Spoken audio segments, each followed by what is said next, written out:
Did you know that up to 20% of erectile dysfunction cases are caused by medications? Do you know which medications can cause erectile dysfunction in men?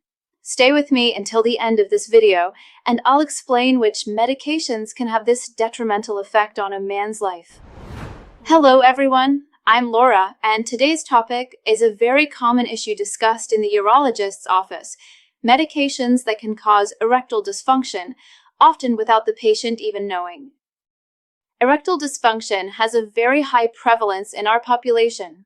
We know that after the age of 40 or 50, at least 1 in 2 men will complain of erection problems. This percentage can reach up to 70 or 80% as men age, around 70 or 80 years old. And one of the causes of this problem can be the use of medications, antihypertensives, antidepressants, medications used for rheumatological conditions, which we will discuss one by one. The first class of medications widely used by the general population capable of causing erectile dysfunction is antihypertensives. Here we highlight thiazides and beta blockers. Thiazides, what are they? Hydrochlorothiazide and chlorthalidone. These medications are widely used, including in combination with other drugs. And hydrochlorothiazide, for example, increases the patient's chance of developing erectile dysfunction by 2 to 6 times.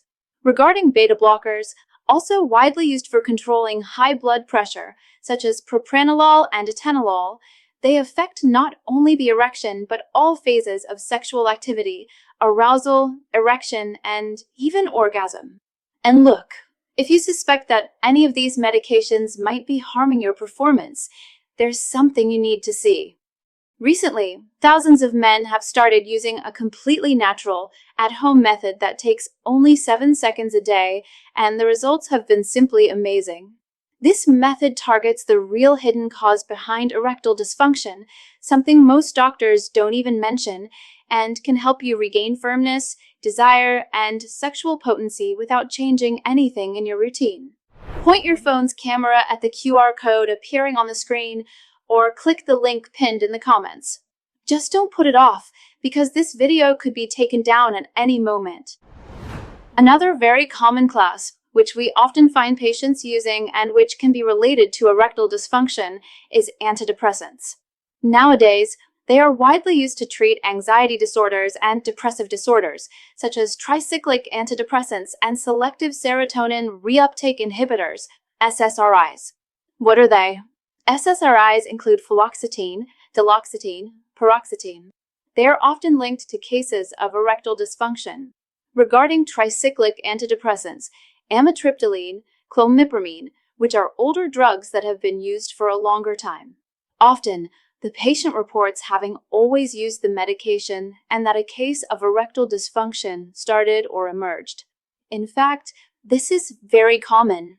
Sometimes, we need to contact the psychiatrist or the doctor monitoring the patient's psychological condition to try switching to a different medication, substituting it with something that doesn't impact the patient's sexual life as much.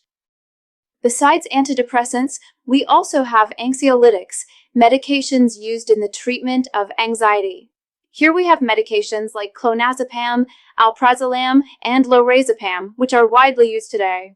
Clonazepam, sometimes taken as drops, like the brand Klonopin/Rivotril, can be associated not only with erection problems, but also with decreased libido.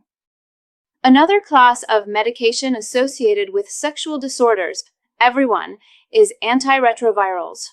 For patients living with HIV who use antiretrovirals long-term, the incidence of erectile dysfunction is very common, especially with AZT, zidovudine. Another class, medications used for rheumatological diseases, such as methotrexate used to treat rheumatoid arthritis, can also be a cause of erectile dysfunction. Other related classes include opioids, such as morphine and nalbuphine. These medications, besides harming sexual function and potentially causing erectile dysfunction, carry a risk of addiction when used frequently. Unfortunately, many patients become addicted to the sensation of using opioids, and this can directly affect your sexual life. Additionally, antipsychotics, like haloperidol, and anticonvulsants, like phenobarbital, can be related to erectile dysfunction. And finally, other very common medications, which aren't even controlled substances, that we use routinely. Some antihistamines, like promethazine, the well-known Phenergan, can indeed be associated with erectile dysfunction.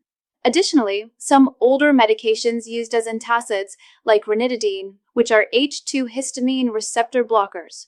Actually, ranitidine is largely being replaced by proton pump inhibitors, PPIs, nowadays, like omeprazole, but it can still be a cause of erectile dysfunction. So, everyone, it's very important when a patient comes to the office that the urologist asks about medication use.